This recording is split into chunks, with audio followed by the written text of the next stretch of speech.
go to Wyoming. It's just my parents will never see me play, and even though you might have a game at Hawaii, I just wanted to be in the Big 8. Right. But Jimmy Johnson was recruiting me as the head coach of Oklahoma State. Dave Wanstead, all those guys that made it to the NFL, they were recruiting me. So you can imagine how enjoyable that was. I go, they're going to win. I mean, this guy knows what he's doing. So all four had their story, but KU was in fourth place. And that did not make any sense to me. And I was really going to have a hard time telling Mr. Welch that, I don't think I'm going to KU. So I go talk to Ken Canings. I said, I'm missing something, Ken. You just graduated from there. You know all the ins and outs. You know about me growing up. You knew me when I was 2 years old. I mean, at my grandma's house. What am I missing? And he really became the factor. Because remember, Danny, I have said before, I had no problems being myself. My instincts is what I go with. My parents have never said, oh, you disappoint me. They don't care. So I said my instincts were to go to K-State. Go to K-State. And I went to talk to Ken Canings, and I said, what am I missing? And Ken said, well, Stan, let me tell you a story. Danny, I'll tell a story quick. He grew up thinking that he wanted to play for Jack Hartman, that the style would be perfect. He grew up in the agricultural side of Wichita, and his relatives, all K-State fans. I mean, he and I grew up around where everybody's rooting for K-State. Now, we all rooted for all the teams, don't get me wrong, but if they had a preference, agriculture, K-State. He goes, I thought for sure I would go. And then when I got there, Ted Owens recruited me so hard. He wanted me so much. He knew what I could do for the program. And Jack was like, hey, we like your athleticism. Come on over here and play. And he goes, I needed to go where I was wanted and needed, and they knew me better. So surprisingly, I went to KU. I walk out of his house going, you confirmed it. I'm surprised, but it's K-State in spades. Because until I talked to him, I kept thinking, what am I missing? I'm not giving KU enough of a chance. But to KU, no disrespect, like all the athletes probably, they liked my athleticism. My academics are fine. We'd love to have you. They didn't do anything wrong. But K-State was begging me to come, and for all the right reasons. And so Ken Canings, in a weird way, helped me confirm that, yes, my instincts were right. I need to go to K-State.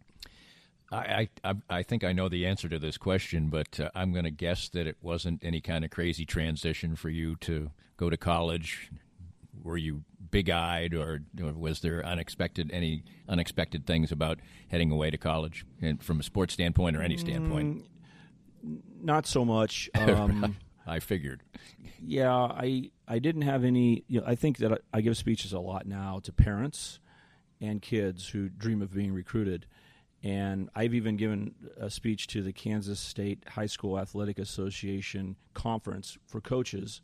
So what should they said, Stan, what should we tell the coaches to help their kids be more successful as athletes when they go off to college? And it all goes back in a circle that I knew right away that if you're a good athlete at Goddard High School, a little suburban 5A conference, you don't have scholarship athletes that much. I was dominant per se, like a scholarship athlete should be. Everyone was so excited. There was no doubt they knew, boy, you played against Stan Weber.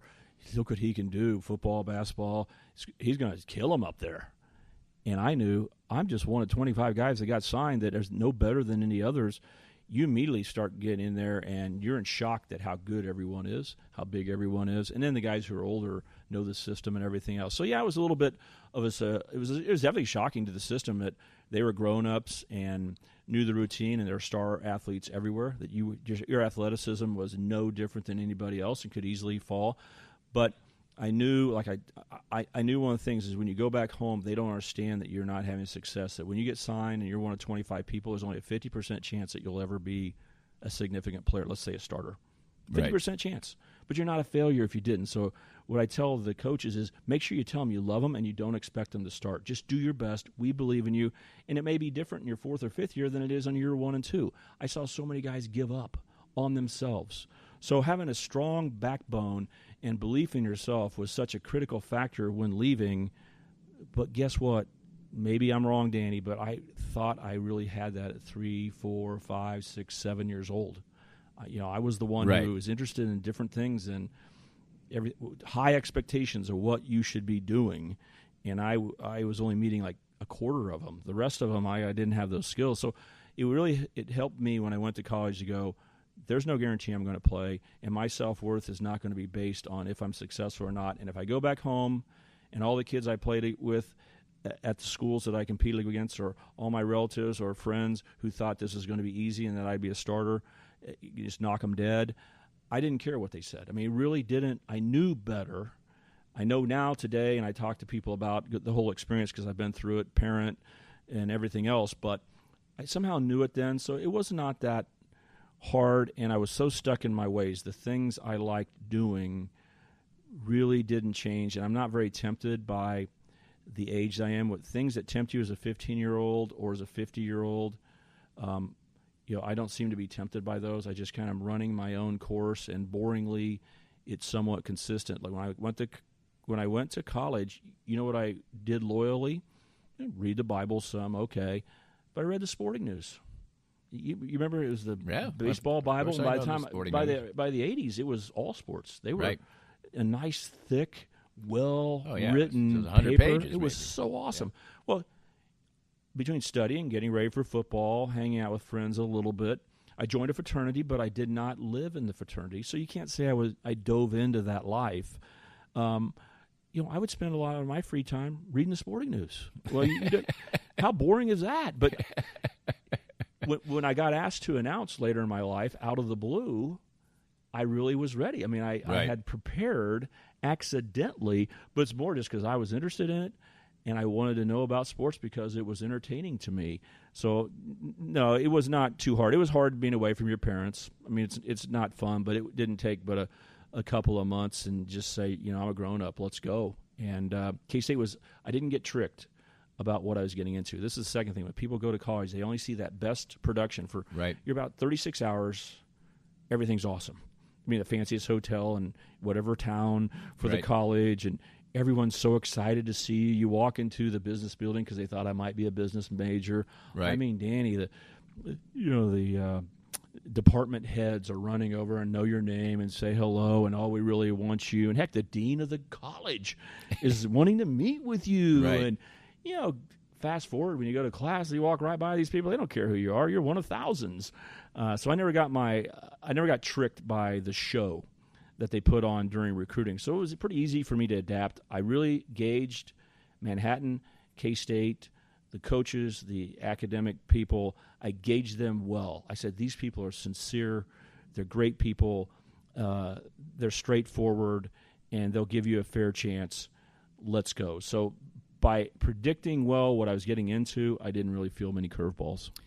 I'm trying to think. When did freshman eligibility start? Freshman eligibility started about mid-'70s. Right. And so as a reader of the sporting news, I am just so excited because by the time I got through my sophomore year in football, there was a little bit of reaching out from, like I said, Mr. Welch. He was already probably talking to the KU coaches and saying, "You got to look. I coached this kid forever, and he's good." Right. So I heard back through the grapevine that I might be good enough to get a college scholarship. So I wasn't overconfident or counting on it, but obviously getting ready. And when they said that freshmen could play, I just hit a home run. That is, I bought 33% more games availability. It was just awful that you couldn't play as a freshman. So, and redshirting was not a big deal in the 60s and 70s necessarily. I mean, you went to school for 4 years, and they said you can't play your freshman year, and boom, that was gone forever. So it was, I think, I'm going to guess 75-ish. It wasn't super close with me. Right. I knew during my high school career that I was going to get a chance to play for 4 years. And so, I was lucky enough to my first game I was eligible for, true freshman at LSU, and all my relatives on my dad's side are from Louisiana. This is kind of scary where there were some expectations. It's one of those, like, they think it's going to be easy, and they're all buying tickets and saying, can't wait for you to be here. You know how many freshmen were on the trip, Danny? 2 of us. 2 of us made the trip. But I was fortunate enough that I made the trip, played a whole quarter at free safety. My freshman year, I practiced both offense and defense for 2 days or 3 days back then.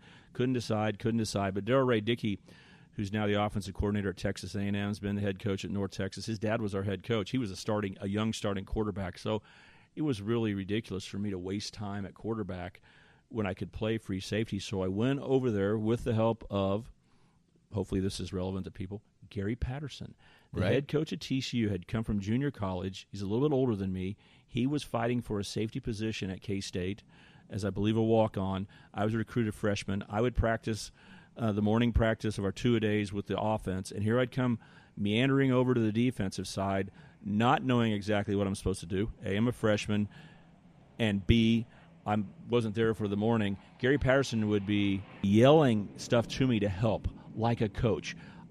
I can't thank him enough, but I'm the least surprised guy in the world that Gary Patterson is a great coach. He literally would say move 2 steps to the left, Stan.